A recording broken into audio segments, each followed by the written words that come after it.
guns. They think that the answer is fewer guns. And that is what is creating a lot of discomfort among our fellow Americans who cherish their guns and cherish their Second Amendment rights and have actually committed no crimes. They cherish their children, Mr. Gates? You know what? Their children aren't the ones at risk as a consequence of law-abiding gun owners. All children in America are at risk. That's what you get wrong. It's not law-abiding gun owners, David. Were those children in Uvalde at risk? Here's the tension. Okay, again, none of these arguments make any sense because they don't have to make sense. The right likes the status quo. They believe they can run out the clock. You don't have to make persuasive arguments when you've already won in terms of the system, the status quo. The idea that because some people don't do mass shootings with guns means that they should thus, by their very nature, be legal does not convince most Republicans, maybe Matt Gaetz, I don't know, he likes to party. The idea that a lot of people who do drugs don't commit any other crimes doesn't convince the right that all drugs should thus be legal. And of course, drugs are inherently more dangerous from their point of view because you can take a bag of weed, go into a school, and dozens of people will die. Now, this is the ridiculous, none of this makes any sense. American politics doesn't make any sense. But this is the context, Brett. People like Matt Gaetz and Louis Gohmert and all the other videos we've shown over the days and the weeks in which we're supposed to expect that something will be done. Biden gave a speech last night calling for specific things to be done, including an assault weapons ban.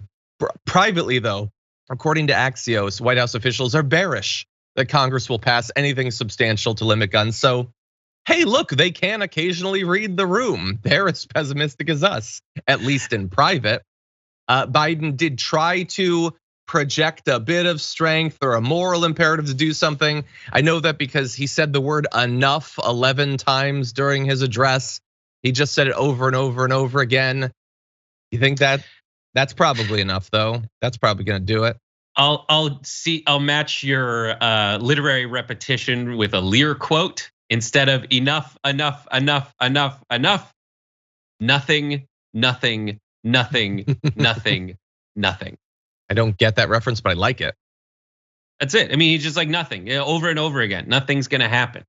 And because the left wants to run on it. There's a clip of Kirsten Gillibrand played on this show where she says, take all that anger and put Democrats in power.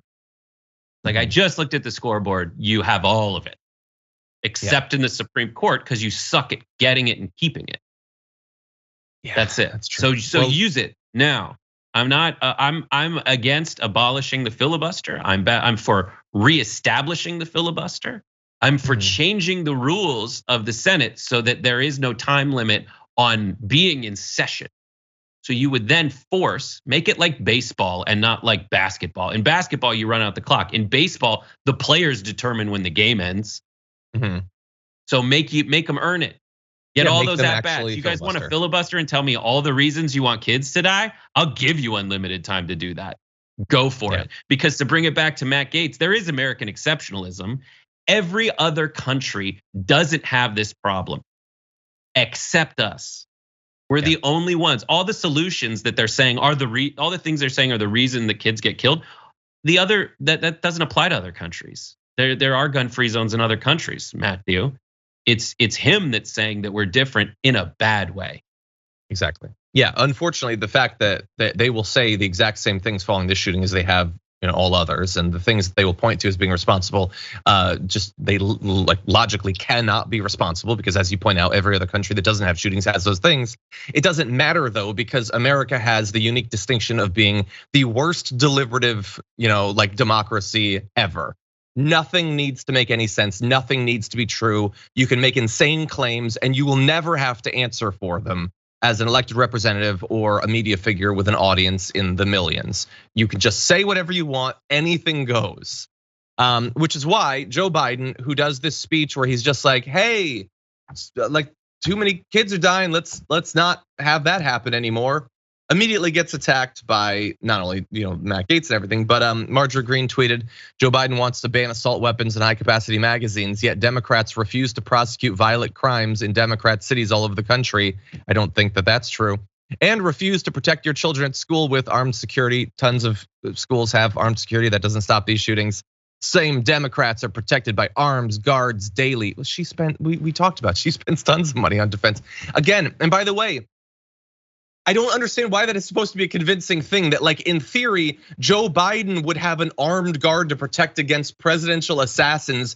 Ergo, every chem class needs to have an armed guard. How does that make any sense? I love this. I love these new laws that are saying that teachers should be armed.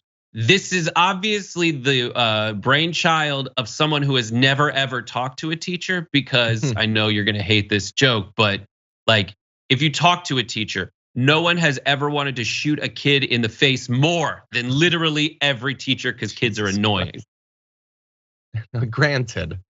Anyway, really fast. Ted Cruz called the speech tonight. Biden chose to double down on hard left divisive politics. You know, the hard left politics of the assault weapons ban that we had under centrist triangulating Bill Clinton. That's hard left politics. And Lindsey Graham, friends with Biden for decades, says, I stand ready to vote on all the proposals mentioned by President Biden tonight and encourage the Democratic leader to bring them forward for votes.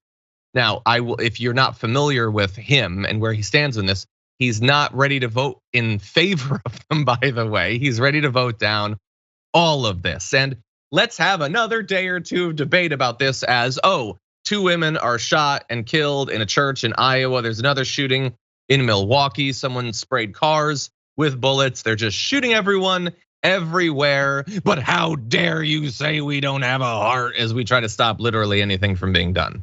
To bring it back to Ted Cruz, the only thing more popular in this country than people saying we need to change gun laws to protect more people is the sentiment that we should ban Ted Cruz from saying the word hard. Because that was disgusting. Granted, I will agree with you there.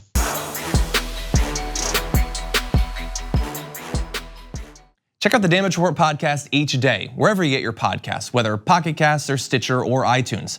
You can join me as I give you the news and stories you want, with a range of co-hosts and interview guests jumping in on the fun each day. Again, that's the Damage Report, wherever you get your podcasts. And if you get them at iTunes, don't forget to rate and review. Sometimes I'll read them live on the show.